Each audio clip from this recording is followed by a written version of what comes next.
అరే మెంక్షన్ చేయరా గొల్లిగా. ఎందని ఉందని వందని వద్దనేది ఎంగా నీకొద్దరు 100 మంది ఎంగా. That is clear sky. ఎండ మండింగ్ చెమట పుట్టింగ్ bad light weather time is up man. ఎరుపుకున్నా నేను నన్ను అడుగుతున్నావు పూక.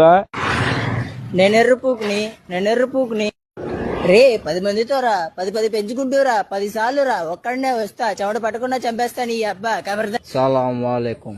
ఏలెక్క సలాం. అబ్దుల్ కలాం. अस्सलाम वालेकुम. अदर ने न्यूज़ अडबिटे अदर्स నీకొద్దు నేను దింగతా బెదుర్స్. हम खाना नहीं बतुक सकता, हम मंदु नहीं बतुक सकता. तू समझ गया? నువ్వు వచ్చి నా మాట కూడా సక్తా. ఎవడ్రా ఎరుపుక ఎవడ్రా నువ్వు మాట్లాడేది? అసలు నువ్వే ఎవడరా ఎరుపుక? ఏ కుమారస్వామి గోపాల్ స్వామి అప్పల్ స్వామి వెంకట స్వామి అనే 5 కొడుకులు పుట్టిన వాళ్ళు పుట్టినట్టే పోతుంటే ఈసారి పుట్టబోయే బిడ్డ చంపేవాడు కావాలి గానీ చచ్చేవాడు కాకూడదని మొక్కి మరీ పెట్టాడు మా నాన్న నాకు లక్ష్మీ నరసింహ స్వామి అని. ఓరు నీ కొత్త నువ్వు మనిషి మానవ రోగాని వారా నువ్వు. ఎరుపుకున్నా నేను నన్ను అడుగుతున్నా పూక. ఎవరురా నువ్వు ఇంత టాలెంటెడ్ కొన్నావు? Your really God gifted